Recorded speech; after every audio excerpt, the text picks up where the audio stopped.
Is this Suzuki's new parallel twin 250? The GW250. Okay, what can you tell me about this bike? Brand new.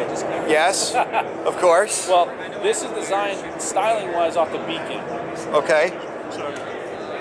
This is a modern style standard bike designed to fit the niche that we found customers were not looking for a traditional style motorcycle, right, for a standard, and they weren't looking for a sport bike.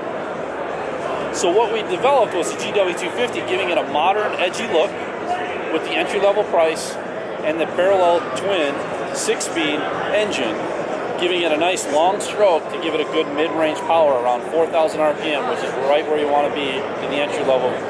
Okay, now this parallel twin is not going to sound like the Ninja 250 parallel twin. No. It's got a much longer stroke, so it probably sounds similar to like a stroked V-twin or something. Yes, it's going to be a much calmer tone than what you come from the sport bike side. Okay. And this engine was not developed, or bike was not developed to compete with the sport bike entry-level market.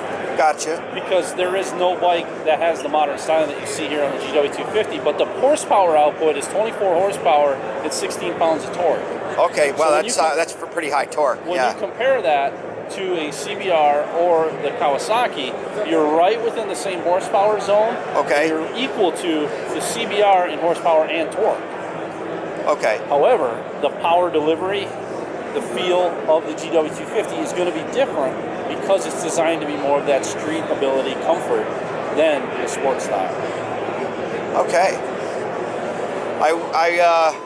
Is Suzuki gonna?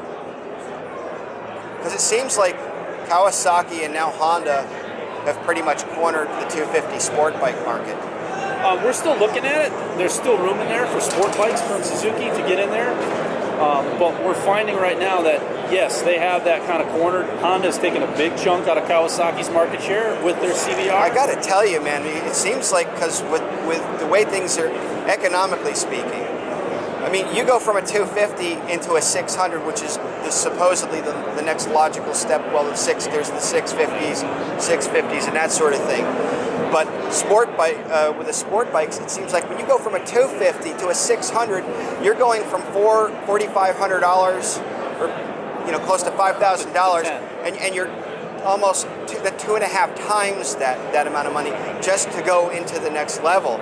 So it seems like there's a really strong market for the. I mean, it seems like Yamaha's kind of missed the boat, but I understand they're supposed to be coming out with a 250 next year. And I don't know if you've seen the NSF 250R or the Milwaukee, the MBH 250. Yeah. Incredible bikes.